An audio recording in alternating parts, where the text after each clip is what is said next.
Hey guys, I want to read from the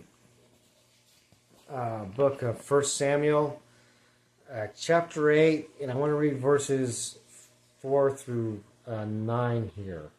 So I'm going to go ahead and start reading here. Then all the elders of Israel gathered together and came to Samuel at Ramah, and they said to him, "Behold, you have grown old, and your sons do not walk in your ways. Now appoint a king for us to judge us like all the nations." But the thing was displeasing in the sight of Samuel when they said, "Give us a king to judge us." And Samuel prayed to the Lord. The Lord said to Samuel, "Listen to the voice of the people in regard to all that they say to you, for they have not rejected you, but they have rejected me from being king over them, like all the deeds which they have done since the day that I brought them up from Egypt, even to this day, and that they have forsaken me and served other gods. So they are doing to you also. Now then, listen to their voice. However, you shall solemnly warn them and tell them of the procedure of the king who will reign over them." So Samuel, he's getting to where he's in his later years. He had some sons, but his sons had no desire whatsoever to follow God and to do like their dad did. And so because of this, the Israelites wanted a king to be placed over them, to rule over them, to judge them, and to run the country just like all the other nations do around them. Of course, this did not sit well with Samuel, so he prayed to God, and and God told him, basically just listen to what they want and do what they want, because they're not. And he assures Samuel, they're not rejecting you. They're rejecting me. And they want to pursue their own desires. They want to be ruled the way they want to be ruled. They don't want to listen to me, despite the fact that I brought them out of Egypt. They've always pushed back against me. So it's me that they're rejecting, not you. So God gave Samuel that assurance. It's not him.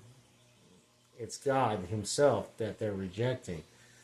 So he told Samuel, give them what they want, but give them a very solemn warning about what's going to happen when you have a king placed over you, instead of letting God rule over you like he had been up until this time. Because the trouble with being like everybody else, they're going to start doing things and running things like everybody else does. They're going to start going after their own desires, their own lusts. They're going to start worshiping other things other than God, and they're going to walk away from God. They're going to reject God's guidance, God's leadership, which is insane, because God knows what's best, what was best for them. And sad to say, we are exactly the same way today. Mankind as a whole, don't want God to rule over us because we think we know better, when in fact we don't know better. God knows everything. He sees everything, so he knows what's best for us. But because of our pride and our sinful nature, we push back against that. And it's our sinful natural nature since the fall of Adam and Eve. But we need to stop falling to the status quo And we need to let God rule over us, over our nation, over our families, instead of a man-made government who's going to do what is most popular to the people at that time.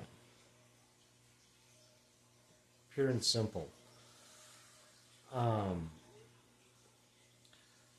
And I'm not inciting any kind of, civil war or anything like that. I'm just saying we need to have God, Jesus, run our lives.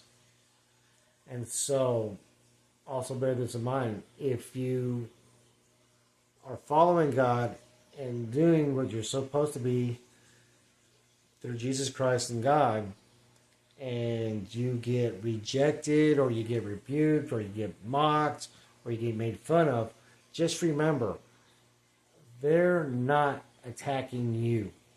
They are attacking God through you, if that makes sense. But anyways, just be ever prayerful with the Lord, listen to His heart, listen to His instruction, and just say, yes, Lord, I will follow you. And everything will be okay. Anyways, I hope you all have a blessed day, and we'll see you tomorrow.